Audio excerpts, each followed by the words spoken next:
will complete that which he has begun. Good work, he will complete it. Good work, he will complete it. A good work, he will complete it. I was telling first this morning when I woke up, and I looked over and I saw a demon. It was a spirit, but it was dark. It was like the dark, like it was like a dark shadow. But no dark shadow is standing. You know, because if you there's light, a little bit of light, and you look over, you see like a dark shadow, and the thing just go down like this. So when I got up, I saw when it started going down, and I said, "I see you," but I thought it was Diamond. I thought it was the little girl. So I walked over and I looked. There's no way. If this is Diamond, where did she go?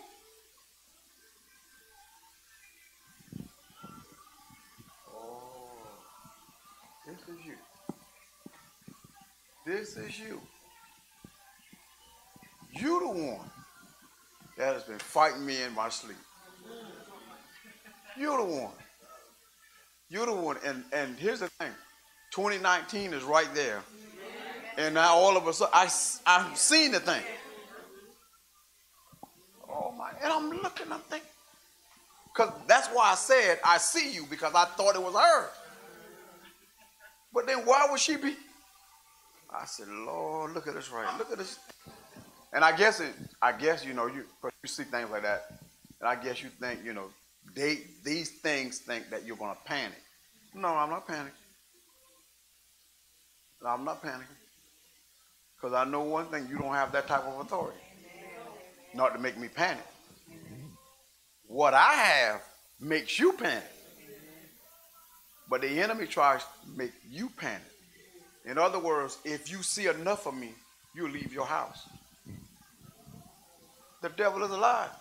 If God gives you that house, no, I'm not leaving what God gave me. Unless God say leave it. But I'm not leaving what God gives me. It's just like a job. If God gives you that job, nobody never told you that the devil was not going to show up on that job. Everything could be going good, and they're going to hire someone that the devil is in. And that person is going to really try you, the enemy in that individual. But God sent you there. God will deal with you when you have passed the test and your time is up to go into something else. Like Sister Shawn is talking about her business as far as the hair, beautician, right? You're going to have that customer, that one client that's going to challenge you. Nothing you do going to seem right. You have to know it's the Spirit. Because if I'm doing your hair in the name of the Lord Jesus Christ, when it is complete, it will be satisfaction to you. But if I can't satisfy you, and I've done all I can to satisfy you, this is not you. And then you have to ask God, what test is this? What test is this? You promised to make my enemy, to cause my enemy to become my footstool. God, have you sent this person so that I could share a word from you with this individual? Have you sent this person because you have me in the school of power and authority to operate in the gift and the calling and the power and the authority you've given me? Is this the reason why you sent this person? Not for the individual to get on your nerve. Remember, the individual is paying you. Not for the individual to get on your nerve. Don't let the enemy get you there to the point that where they get on your nerve. Bind the thing before it enters the door. And when everything is over with, you will pay me what you owe me. This is the way you have to do it. Because the enemy will make you walk away from a promise. He'll make you walk away from a vision that God gave you. I'm telling you, you think it was easy for a lot of those in the Old Testament to walk in what God promised them? It wasn't easy. The enemy wanted to make them walk away. You think it was easy for Solomon to build a temple? I promise you it wasn't. I promise you it wasn't. But the enemy wanted them to walk away. And when it's a God thing, there's a challenge in there. But at the end of the day, if God gave you the vision, if God gave you the promise, God will complete that he gave you. I promise you, God will complete whatever he gives you. That's why God brought this ministry from really nothing to where it is now, to show you if he begins a work, he will complete. And this is not completed yet. There's still more. There is still more. There's a whole lot of miracles that is yet to take place. A whole lot of miracles that is yet to take place. Whole lot of things that is yet to happen.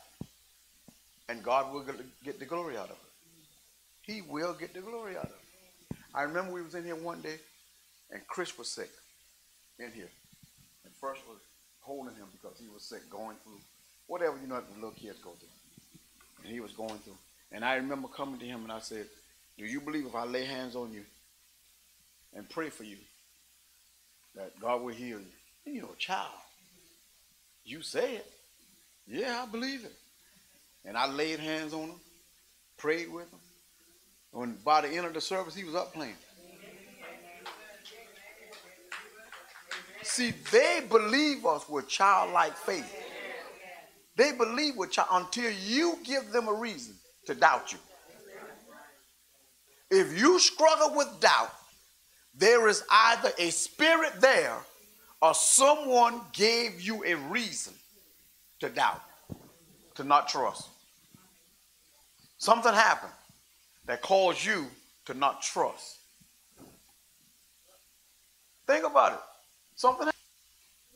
If you take a child and you put a child on something high and you say, jump, I'll catch you.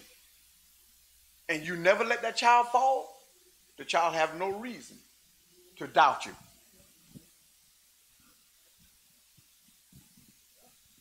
If God put you in something and he let you fall, you have no reason. Listen, you don't have a reason to trust him. But if he never failed you, and you and I have said it numerous times, it's not God, it's me. It's me. I don't trust him the way he wants me to. Some human being used by the devil got you. And now you hold God for what happened to you in the past. But it is so easy to transform. It's so easy to be transformed from that to trust. From doubt to trust. It's easy. It's easy. It's easy. When Jesus came to a certain one, he said, do you believe? Do you believe that I can heal you? Yes, I believe. And he lays hand on him and they got him. How did you get saved? Do you believe that he could save you? Do you believe if I pray with you and you pray with me, do you believe that God will save you? Yes, I believe. You got saved. That's how quick it is. A child? Oh my goodness, man. A child will. And the enemy brings all these, different things in their life and try to cause them to grow up with doubt and not trusting people, and they don't know how to differentiate between the spirit and the carnal. So what they do is, I don't trust people, so I don't trust God. God is different from people. He's not a man. So if I don't trust people, I don't trust God. One hurt, and that caused you to never trust God. One hurt by one human being used by the enemy because of the calling that's on your life. And now you grow up not trusting God the way you should. It has happened. It's in here. It's in here. If you believe in your heart and doubt not, you shall have what you say.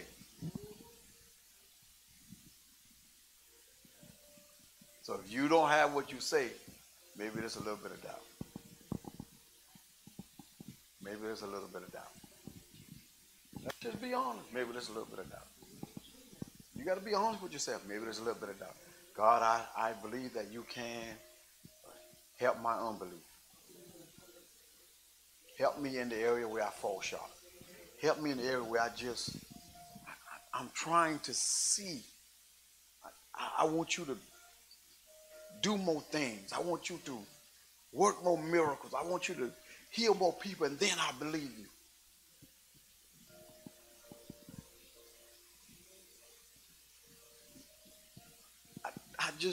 I want to believe you. Just be honest. I want to believe you.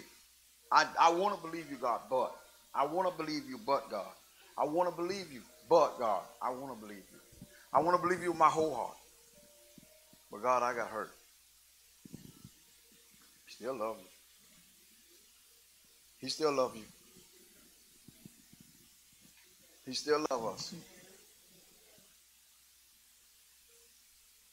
Okay? Romans 5, 6 through 8. God loves us so unconditionally. It is amazing.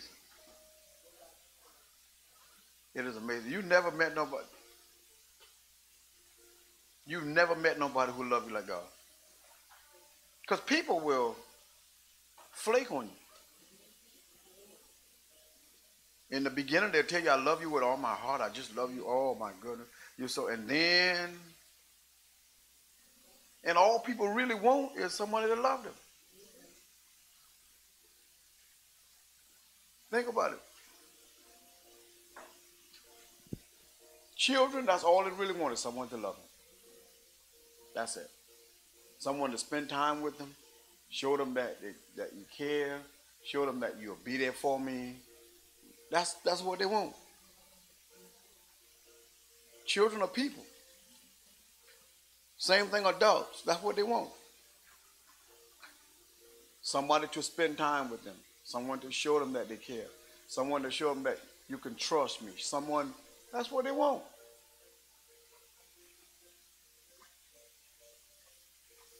Ain't so much about somebody to pay my bills.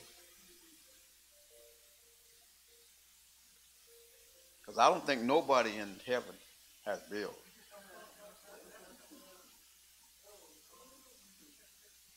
Listen, here's the beautiful thing.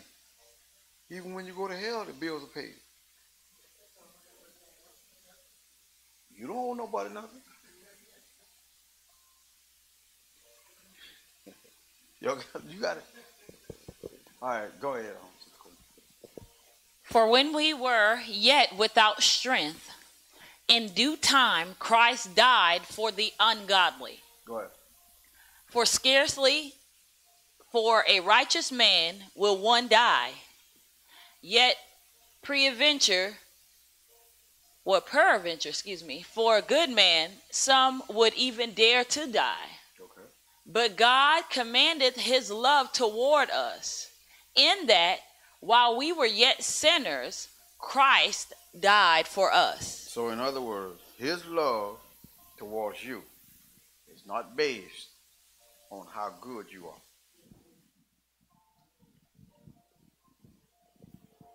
His healing you is not based on how many times you were sick. His being faithful to you is not based on you being faithful to him. Because each time you call him, he comes. But each time he calls you, you don't always come. So he loves you unconditionally without adding up all these points to say you got to, like certain ministry. I ain't going to call no name. Some people have to perform, put on a, whatever you want to call these things. Listen to this. God's amazing love is not based on us getting our act together to deserve it. It is not based on our track record or performance to guarantee his continuous flow of love. My track record is bad. I don't want you to go check it out. It's that bad.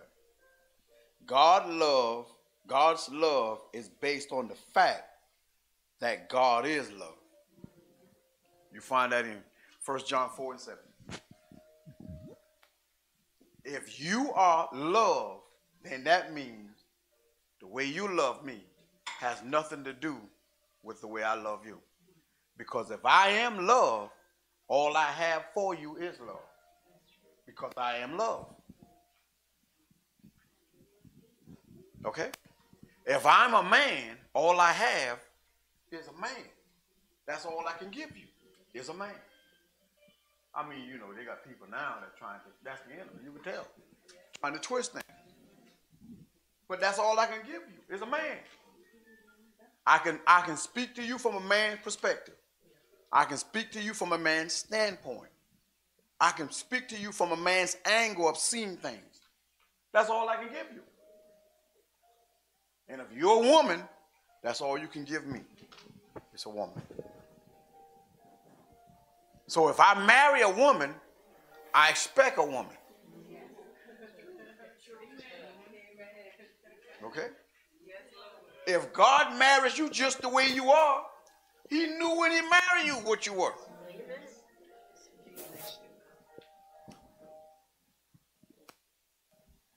I don't believe that God would get involved with someone that he can't change.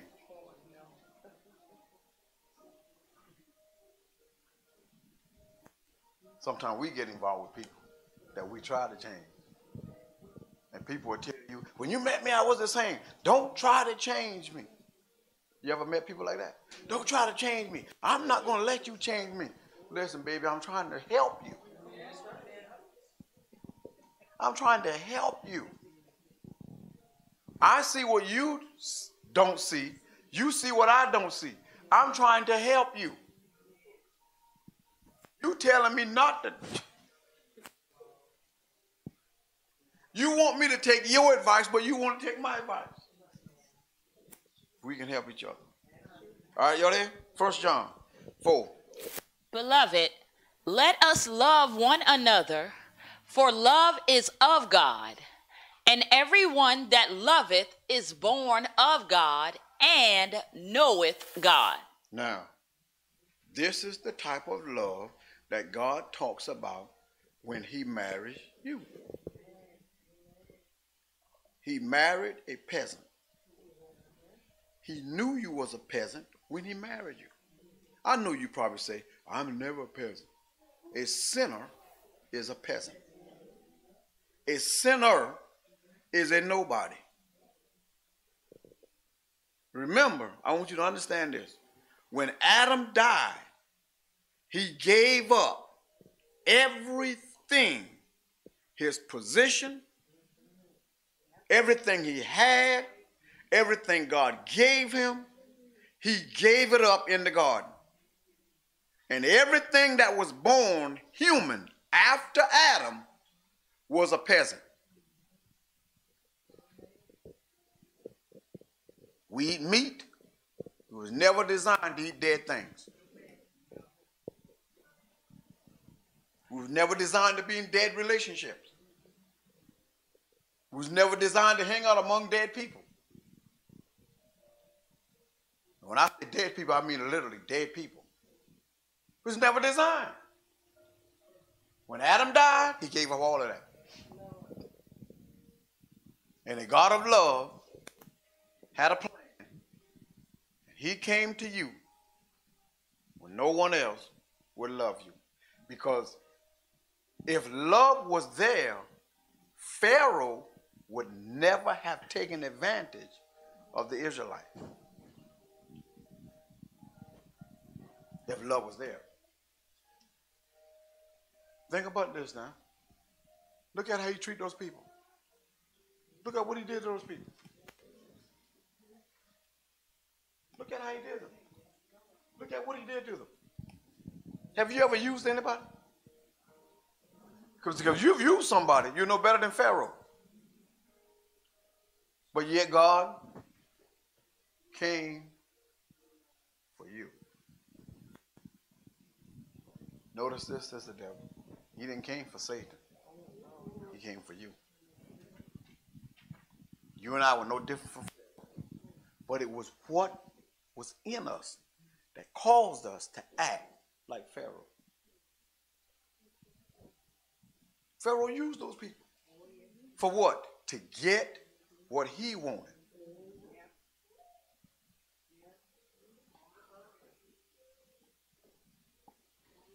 To build his kingdom. Jesus made this statement. He said, I'm going to the Father to prepare a place for you, so that where I am, you will be. Also, right? Yes, that's what he said. That's scripture. Yes, sir. He never said this. He never said, I'm going away. Okay? And I'm going to take the people that has already died to use them to build a place for you. And when you get there, you can help us build the place for others. He never said that. He hinged everything on him. Pharaoh didn't do that. Pharaoh took advantage of the people. The only way Satan's kingdom can be and exist is that you and I help him build it. That's the only way. That's the only way. And we've done a good job at helping. Yes, Lord. Be honest with yourself.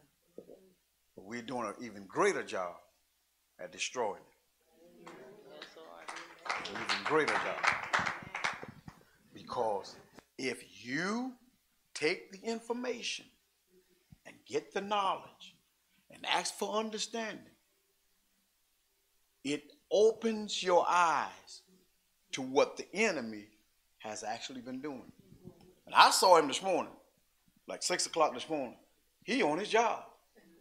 I'm struggling trying to sleep. All night I'm battling with him. And here it is finally, God let me see him. One of his agents at work. But before that now, before I realized it was him, because I realized what was going on. Man, I'm battling in my mind. Not like battling. My mind is racing from one thing to the next. So I just said, man, greater is he that is in me than he that is in the world. And I started quoting that scripture. And when I woke up 6 o'clock that morning, there he was. Now he's sitting on the bed dealing with my mind, because you're demon of sleep. Dealing with my mind where I could not sleep.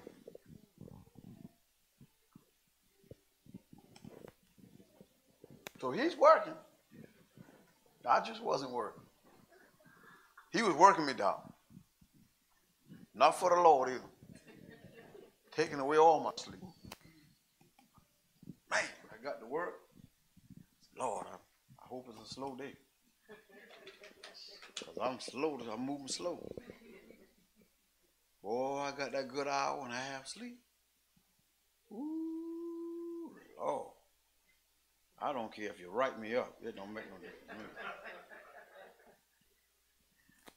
Bless the Lord, man. Y'all ain't never got down them on the job? You're wrong. You're wrong. To be sleeping on the job like that, you are wrong. At least go sit in your car and sleep.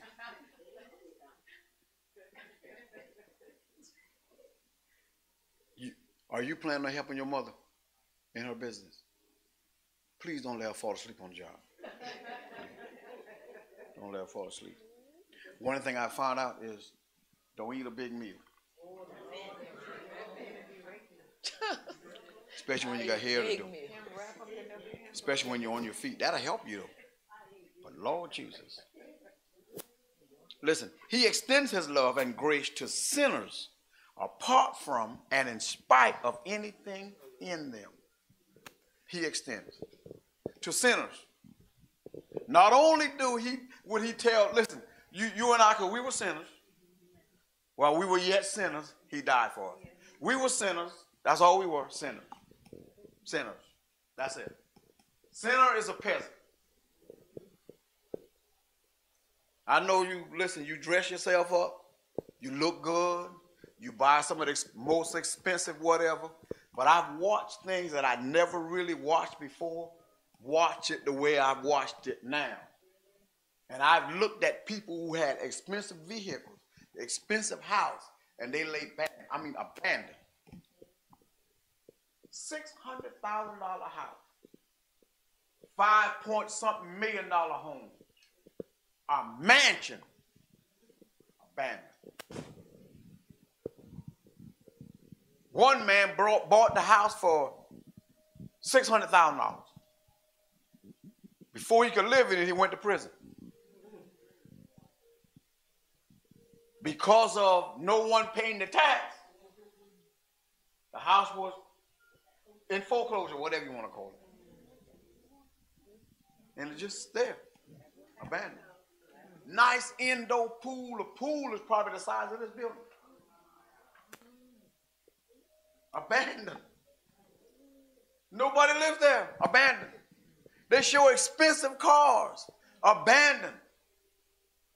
How could that be? It's not in that stuff. It's not in the clothes.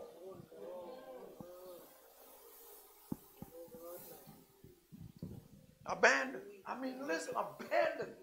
This man paid, I don't know how much millions Mike Tyson paid for his house, but it's abandoned. Was sold for $600,000. The man that bought it went to jail.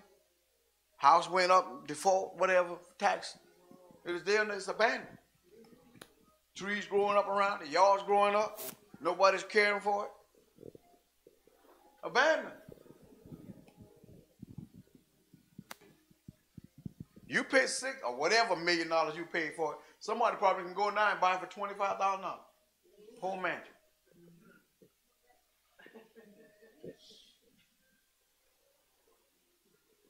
Because it's abandoned. It's like nobody wants it.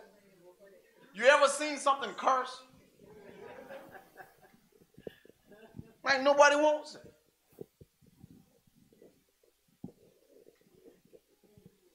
That's the way we were. Abandoned. Nobody wants us. Nobody wanted us. I know you're looking at it, yeah, somebody did want me. Listen, we're talking about spiritual things. The devil didn't want you. And the devil tried to make you look so bad that God did, but he didn't know the plan. While he was yet trying to kill you, the lamb was already slain. The work was already done. All we were doing was waiting on the plan to come together. It was already. If you had died before Jesus came, still the plan was you was included. You was included. Because there were many that died in the Old Testament before Christ came. But they died looking for what God promised.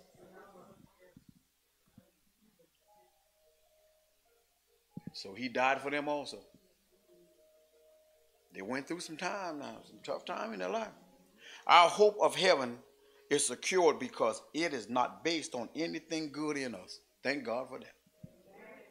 Thank God for that. See, certain religion tell you, Sister Chantel, you got to work to get to heaven. No, you don't. I ain't got to work to get to heaven. I don't even have to come up here and listen, you don't even have to come up here and give me your right hand. You sitting in your chair. God have mercy on me, please. Save me. I want to live for you. I want to be saved. You say it in your word. And God will save you right there. And that will change everything about everything in your life. Because I want you to understand this.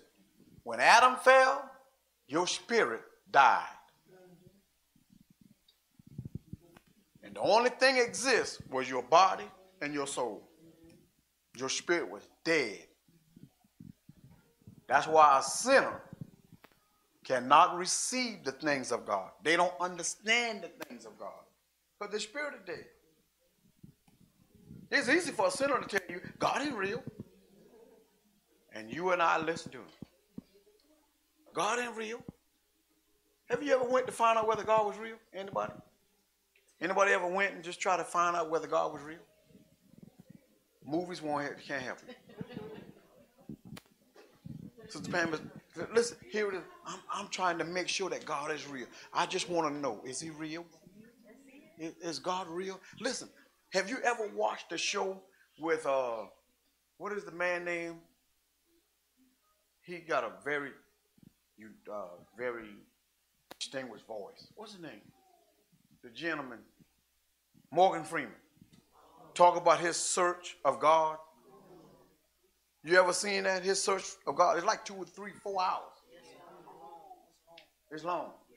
But he went from different countries to different religions, searching to find out whether God is real.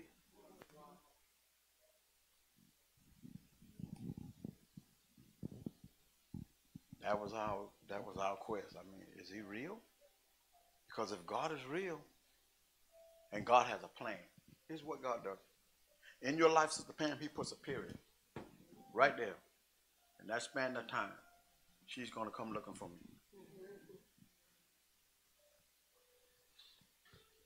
The Bible says there's pleasure in sin. There's pleasure living like a peasant. You can't tell a peasant they're not living good.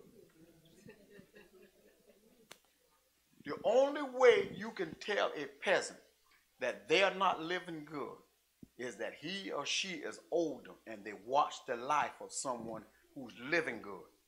And they know that my life is not like that person's life. I am serving the individual. Will I ever be served by them? But for a child, that child does not know.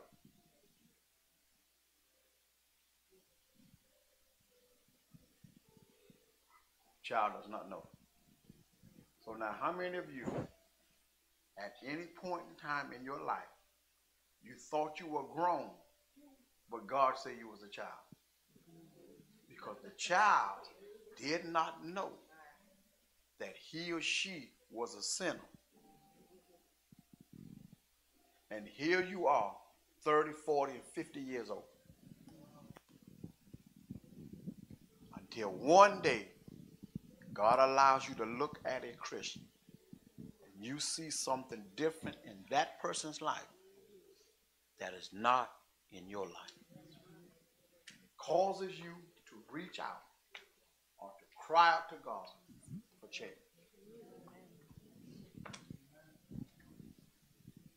You ever got that? Yes, Lord.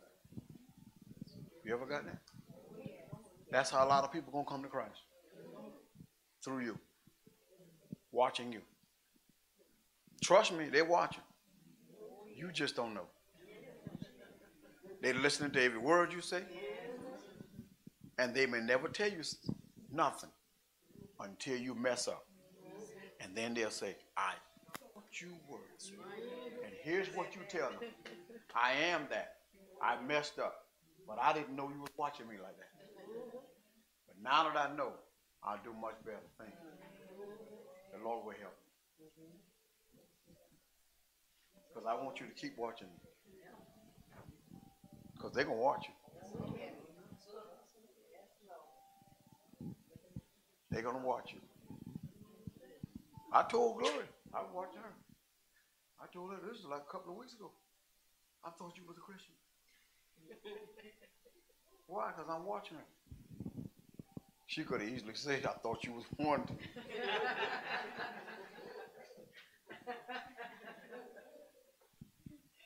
Bless the Lord, man. Yeah, I got to try to win my granddaughter. I'm doing a good job at it. Good job at it. She telling me, are you being sarcastic? You ain't figured out that your granddad is like that? In order to measure the love of God, you have first to go down before you can come up.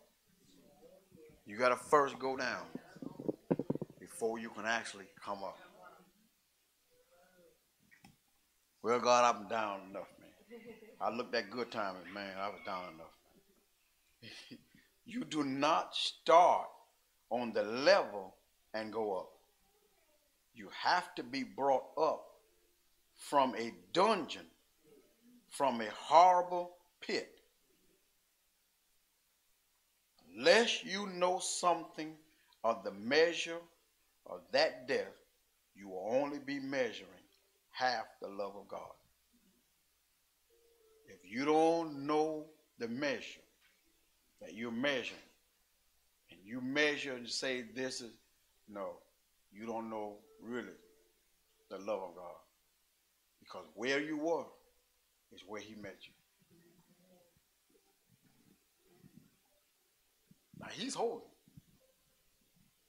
You and I are striving for perfection, to be holy as he is. But he's in us, helping us, making this thing possible. Thank God for him.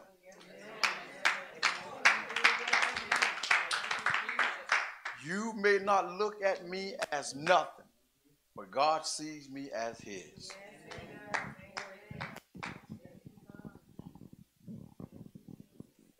Bless the Lord. I'm telling you, man. Let me tell you something that you don't realize. Heaven is so excited about me. I'm not bragging now, but heaven is so excited about me. So excited about me. They are looking forward to what God is going to do through me. Heaven. Listen, when God speaks a word about you, the angels now saying, we really going to see how good God is. And they know how good God is based on how good God is to you. Because they're watching your life. Listen, there are angels that cannot go into the presence of God. There are those that can. And the ones that can't, they see how good he is based on what he does in your life. And so how God treats you, they see how good God is. Now, here it is. You are living for a God that you can't see, but you see what he does for the people he loves, and then based on that, you determine he's good. I'll do anything for him. Sister Deborah, if you and I shorten our life, the angel does not turn away from what they know about God. Because they know it wasn't God that pulled the trigger. Love wouldn't make a person do that. And based on how God does you, you know how, I'm going to tell you one of the ways how we got more angels in this ministry. It was God's love now. And it was God's will. And it was God's command. But at the same time, as they saw what God was doing, they draw near to this area.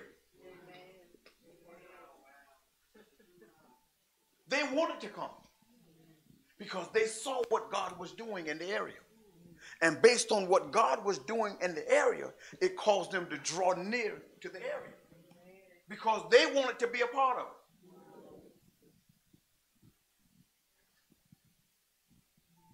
And for what God is doing in the area, we will protect what God has called his. Because we see God as being good. Isn't he good in your life? Yes. Isn't he good in your life? Listen, the last person or the person before that, whoever walked out of your life and said they didn't want anything to do with you, good. I know you're not God. Because he never walked out of my life. I know you're not God. Because if you were really following God, you wouldn't walk out of my life. Even when times got tough. Do you know if God was a mere man, God would have divorced you? But he who is love does not divorce that he loves. He loves unconditionally.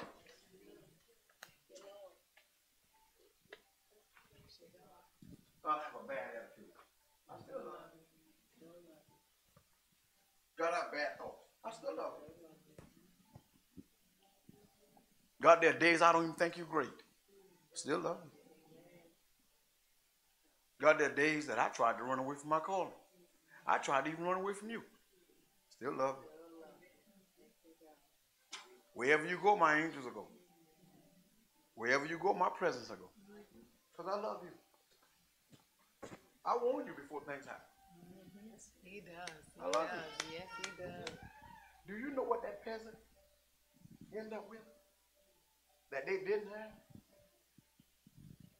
They ended up with everything that they didn't have. Listen, Sister Deborah, you don't have nothing. Even the field, listen, the palace that you work in, the field that you work, you don't own none of that. Listen, a peasant, you never own anything. You're just a peasant. You never own, you were born a servant, you will die a servant. Because that's not possible. But you see the things that God changes? You see the things that God changes? An American woman end up marrying into the royal family. That wasn't supposed to be. Last time she got a mixed family. That wasn't supposed to be. That wasn't supposed to be. Because to marry into that family, you must be groomed from birth.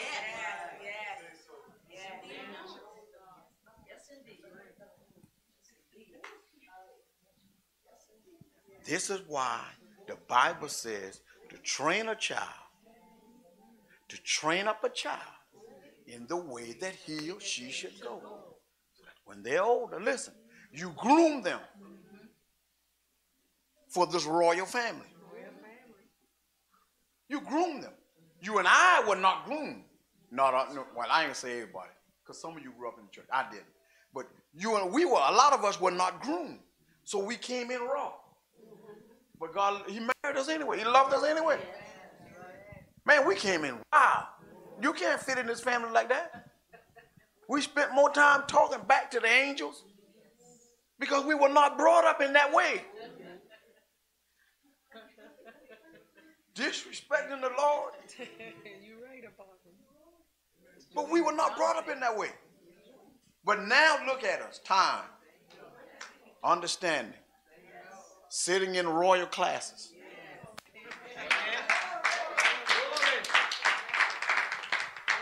Listen. Having tutors to tutor you. This is what the Lord is doing. Getting you ready. So that when he puts you out there to represent his kingdom, you speak like him. And people will be amazed. Is this the same person? What happened? Yo, I asked this. People fight the language. Even in England, they have an accent. It's different from America. Even in the kingdom. There. In that royal palace, there's an accent there. And people fight it. There's a language. People fight it. Because you don't understand. And while people are trying to get in to that kingdom, to that palace, to live in that royal mansion. They are trying to get in there by the droves, and only a select few. When the kingdom of heaven, the door is open. Come in. Come in. That's what God is saying. Come in. I love you. Come in. Outside of the kingdom are these type of people. And you find in Revelation, start talking about thieves, robbers, and all this stuff. They're out there.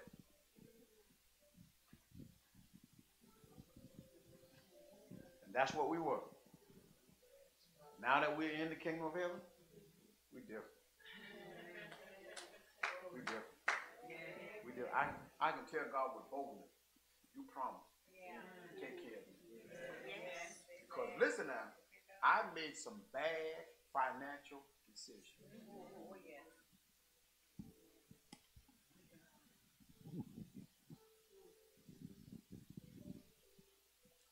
I was telling teacher about my what happened to me on the job, and I listen, sort of taking advantage of it. But I don't hold it. I don't hold it. Because I remember saying in here, I don't have a retirement. He is my retirement. If I was banking my retirement on man, then I'll act a fool.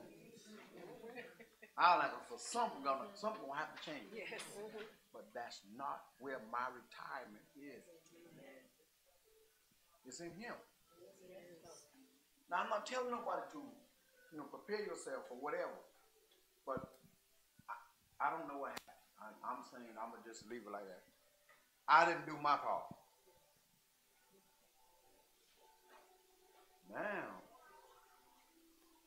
saying, man, God, all these years, man, I'm in trouble. You got me right where you want me. I have to depend on you.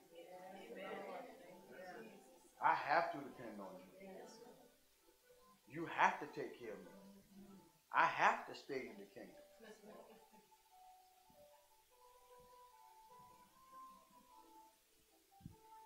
So, it is His responsibility to take care of you. Just like it's His responsibility to take care of you. All right? You love your sister and your brother. Don't fight. Because you're in the same family. When I was in sin, it was nothing for me to fight my brother. It's nothing for me to fight my sister. Because I was in sin. That's what we do. We fight for food. That's what we do. We fight for food. We fight for rights. But when we get to the kingdom, you don't have to fight. Because it's unlimited. It's unlimited. It's enough. The Bible said that the earth is the Lord and the fullness thereof. The earth is the Lord and the fullness thereof. The earth is the Lord and the fullness thereof.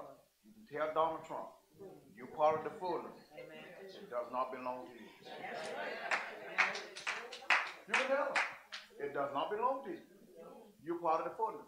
Listen, I've gotten to the place to where I'm comfortable now.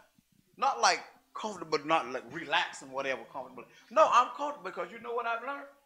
You can't take it with you.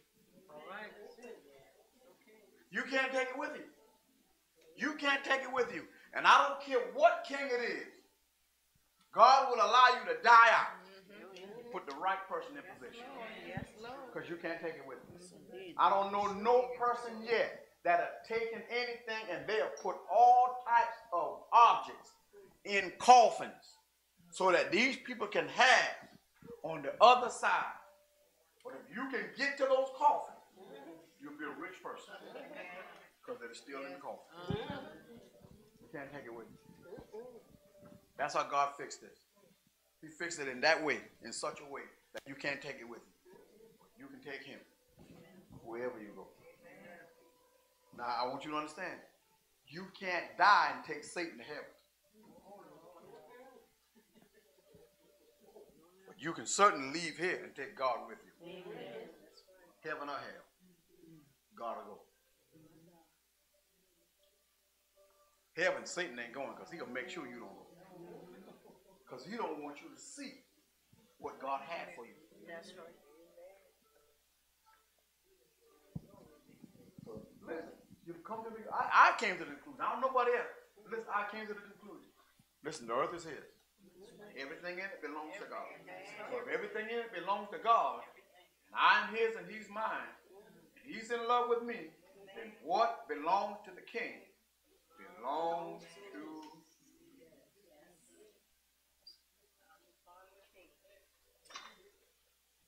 when the prodigal son made that turn, he went back to royalty. It wasn't hard for him to adjust because he knew what it was like before he left. He was brought up in it. Now I want you to understand this. Before Adam fell, I was in Adam. After Adam fell, I was in Adam. So there's something about before he fell I know about.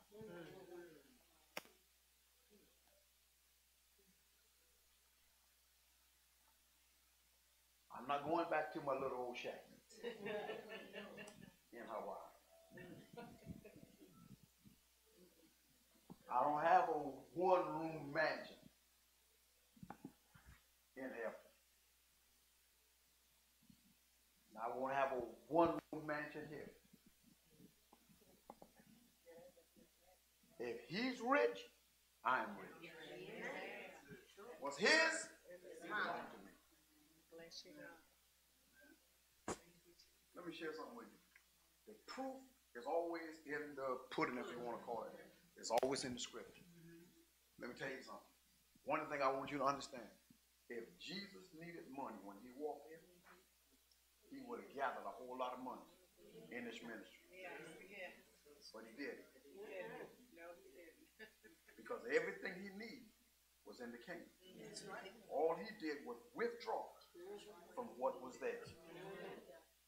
You can't bankrupt heaven. Let me share something with you. The Israelites in the wilderness, because God instructed them, withdraw from what was in heaven. And God fed them 6 days from a withdrawal of what was in heaven. Fed them. Now I want you to understand that. The only thing God didn't give them from heaven, the only thing he didn't give them from heaven was gold and all this stuff.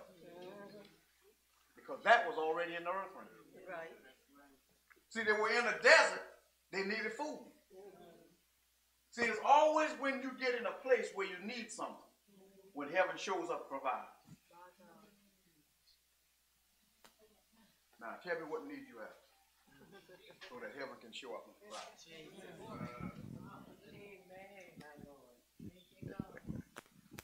Those people wanted to listen and not listen.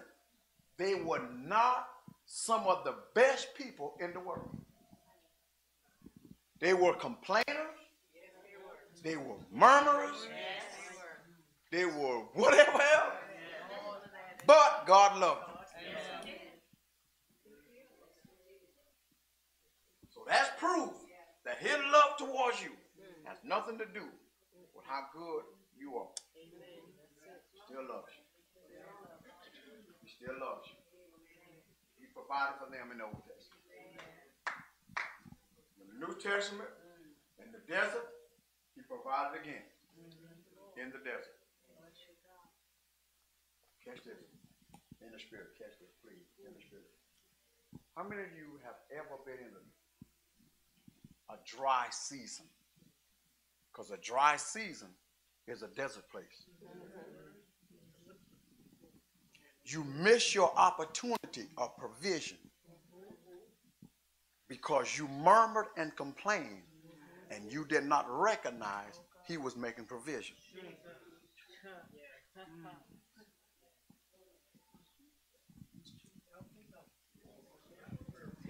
There is no way that you enter the desert with God with nothing and come out with nothing. If you go in the desert with him, you will come out with more than you went in with. You have to. You have to. Listen, the people followed Jesus into the wilderness, into the desert, a dry place. And they were hungry. And they came out of the desert filled. They came out of the desert with more than what they went in with. The Bible said, listen, there was that little boy. All he had was a child's meal. But look at what the boy came out with in the desert. Your greatest season is going to come when it feels like nothing is going on. When it feels like nothing is going right or going on in your life, and you have tried to make things happen and it would not happen, that's proof you're in the desert.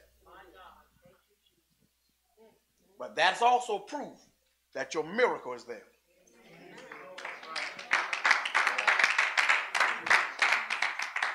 Man, I've tried this. Man, I've tried to do that. Man, you ever tried to plant something in the desert?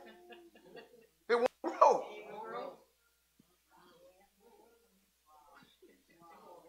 Man, you ever try to plant something? You ever try to plant money you know you ain't got that much?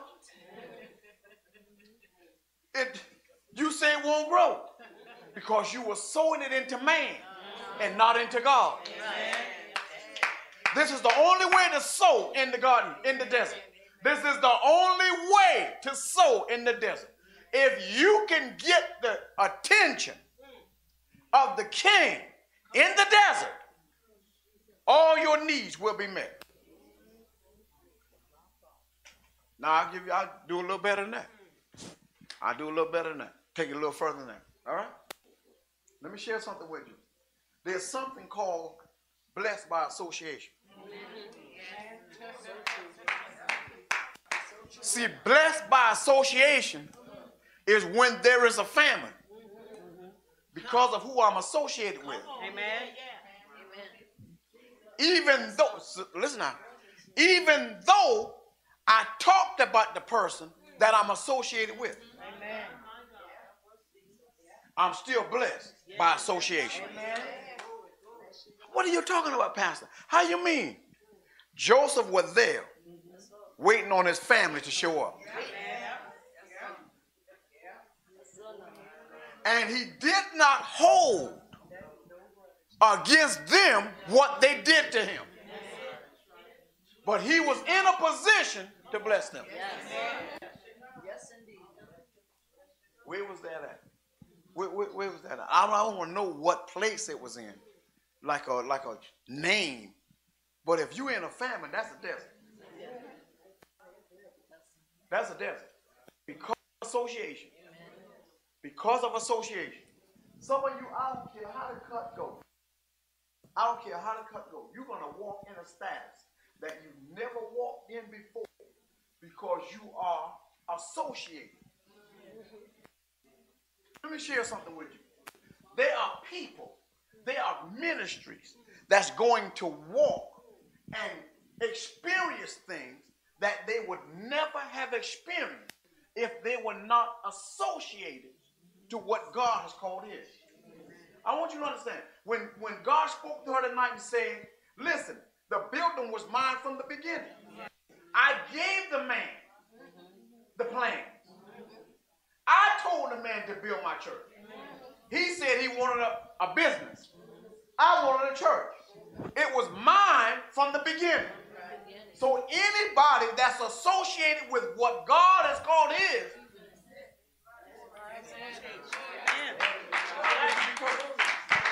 listen, how could you be cursed? How could you be cursed? How could you be cursed? You're associated with it. Let me share something with you to help you out. The reason why God sent you here, because you have family members that really don't care nothing about you. But God is setting them up to be blessed.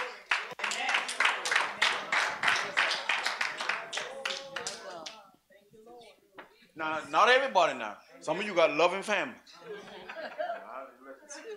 Some of you got loving families. You got loving families. You still love me?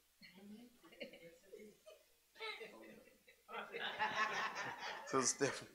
Some of you got loving family. I'm getting there. But listen, that's why God sent some of you.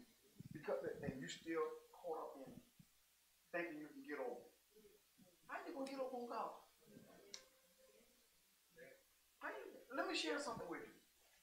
The reason why some of you hadn't gotten what God has for you, because you try to get over. If that welfare center, I lie on my application to get more food stamps. When God has more for you. Now I'm just saying this because of your mindset. You can't do that with God. It's different. God, this is it. I don't have what the only thing I have is a praise. That's it. Listen, here's how you get with God. You have to get like this with God. You know everything there is to know about me. You know where my bank account stands. You know I'm living from paycheck to paycheck. You know this. So I can't really give you everything I want to give you in that area. But what I have is better than money to you. Amen. Because it's not so much about the money that you want. It's my obedience that you want. And when I don't have that, I can give you praise. Because if you go to the scripture, the Bible said there were those that worshiped him. And then he moved on. You gotta always have to prove. There were those that worship him. There were those when he did certain things for them, they begin to praise him. See, when you ain't got nothing else, you gotta praise. Don't sit there acting like you ain't got nothing. You got something. You got something. You listen, man, you got something. Now for the people that's well off and doing good, okay, well you ain't got to praise. Go ahead and pay your tithe and offering because you got plenty of it. But for the ones who don't have it,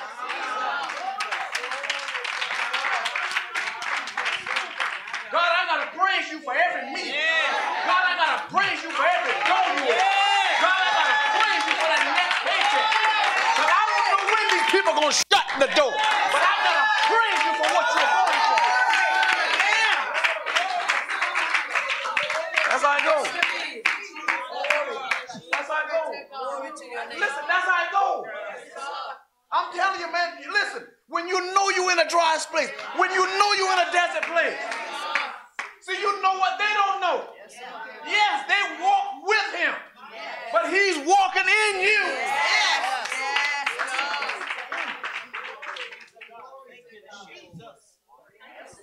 Sister Pam, let me tell you something. If I don't have a dime, I'll never be broke. Because I got to praise.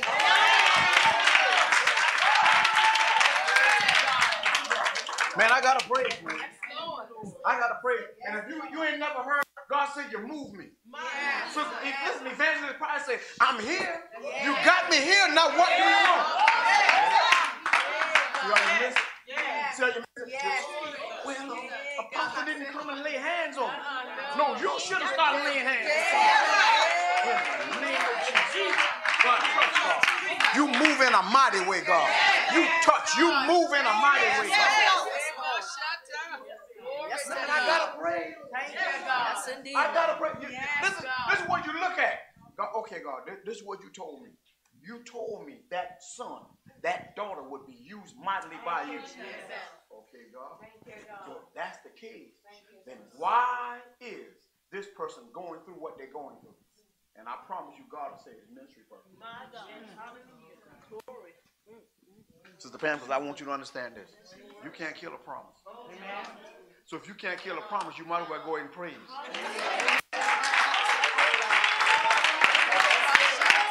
might as well go ahead and praise. Because you can't kill a promise.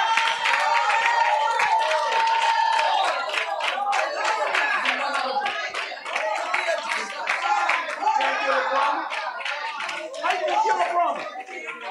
You might well. You promised me. So if you promised me, you might well go. Listen, there is no need to sit there and God has already promised you, and you sitting there like, oh my God, it's me. No, God has promised you.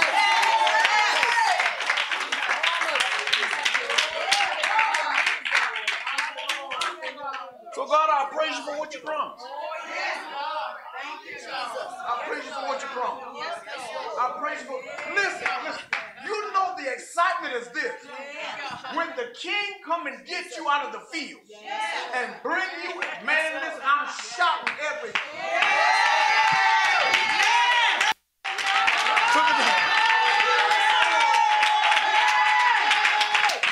Evangelist, here is what I'll be saying. Finally, my day came. Finally, my day came.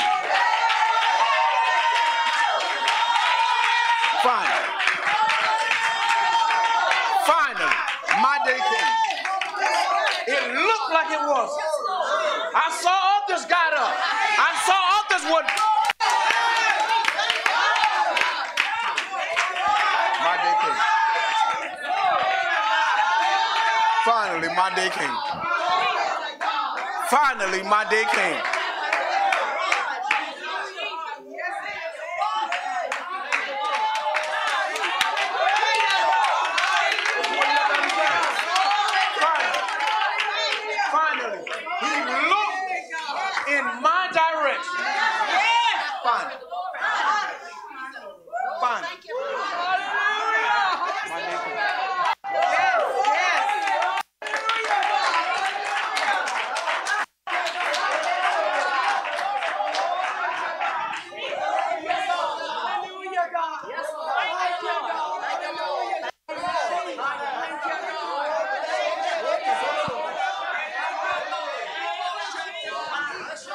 Evangelists, here is what they don't understand. See, when fields were planted in the Old Testament, they had to leave something so that those who were poor could come in and glean. They had to purposely leave something. Now, here's what I want you to understand, teacher. This is what you don't understand. But when you have thousands of people in one field, somebody is going to get shortchanged. Because somebody is going to take more than what they need.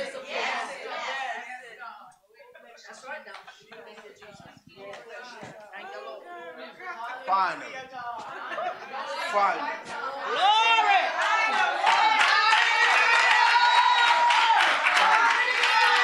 My day came. My day came. Here's what you understand. I talked about debt cancellation.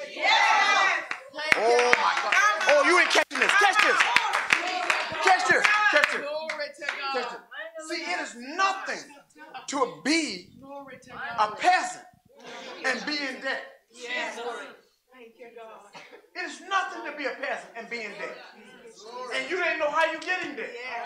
Because you don't have nothing. And so you have to work to pay off the debt that you owe. And all you're going to walk away with is a meal.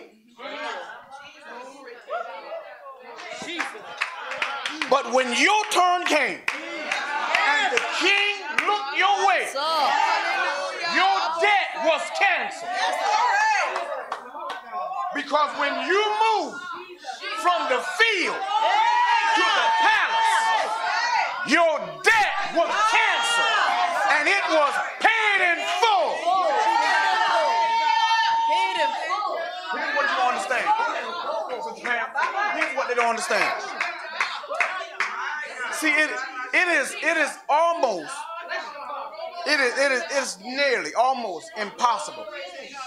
Now, if the king comes and get you, Yes, Lord. you have family. Yes, amen. Yeah, really. You have family. Yes, This is the part you don't understand. You have family.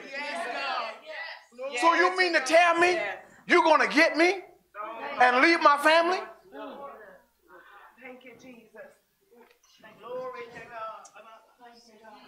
You married me. You love me. So if you love me, you have to love everything about me. Yes, Lord. Bless you, God.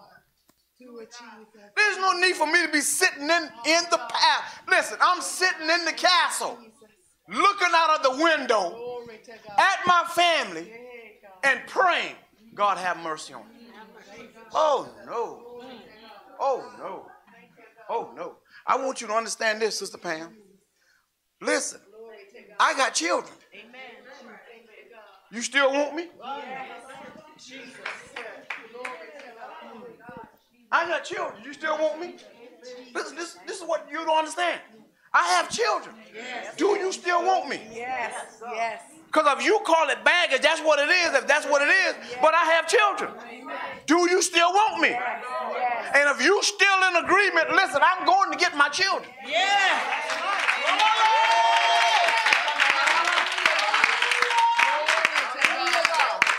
Because if you canceling my debt, you canceling their debt.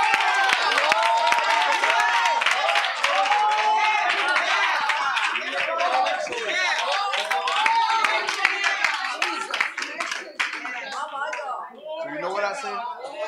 You know what I say? Thank you, God. If the king is able to do that and bring you into his mansion, he's able to foot the bill of any medical condition that you have. But I want you to understand this.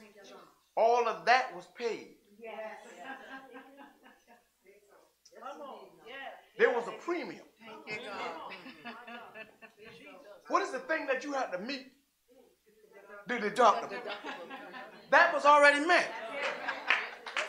That was over 2,000 years ago. That was already met. So in other words, if that is already met, then who all is covered under my insurance plan? Oh my God. Jesus. Oh, y'all better catch this in the spirit now. Who all is covered under my insurance plan?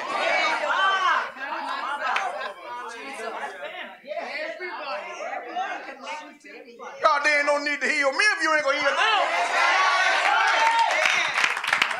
If you paid it off, it ain't gonna be fair to heal me and not heal my children.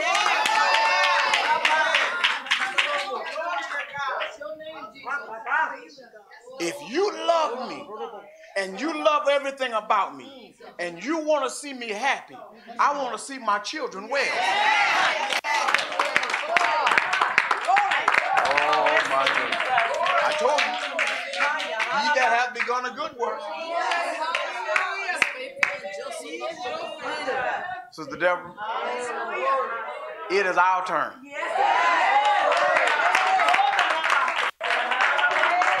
It is our turn. It is our turn. It is our turn. It is our turn to know what it's like to experience. I'm expecting a great experience. I preach it with boldness because I'm expecting, Sister Shante, a great experience.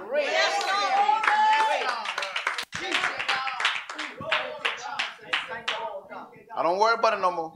There ain't no need to. There ain't no need to. There's no need to cry about it. Listen, I'm shortchanged. I don't have. I'm this, I'm that. Listen, I'm in the castle now.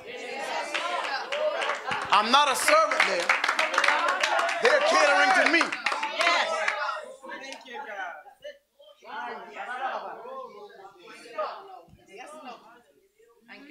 I have on a new garment. That's the proof. When those who see me and recognize who I used to be, they will wonder, how did you get here? Well, Yes, Lord. Sister Deborah, here's what I'm believing God for. Here's what I'm believing God for. And I know it's going to happen. for this church to be not just his in the city, but to be the first that experienced total debt cancellation. No, listen. No, not the building that paid for, but total debt cancellation for all the members in the church.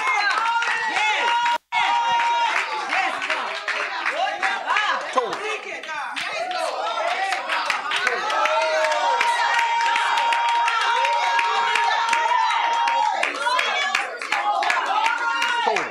I don't care what student loan. It don't make no difference to me. Total debt cancellation.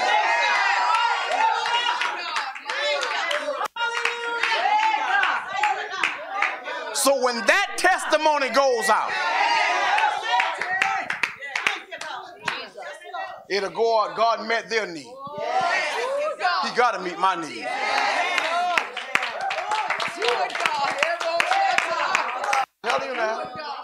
I'm telling you, in the wilderness, when it looked like nothing's going to happen, in the wilderness is where he's going to feed you.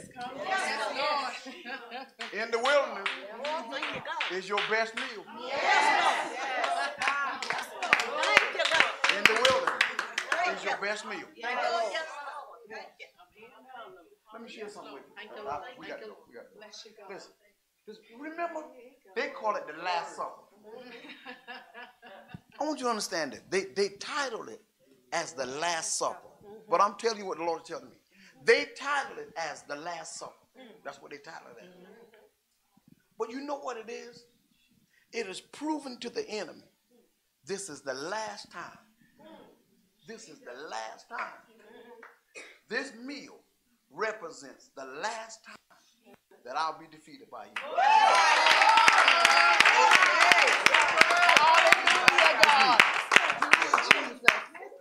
This meal represents the last time that I'll be defeated by you.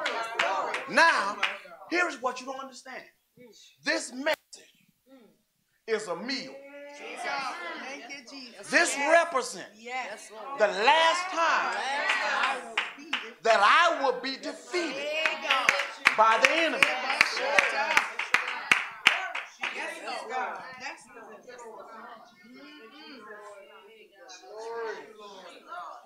This is the last time.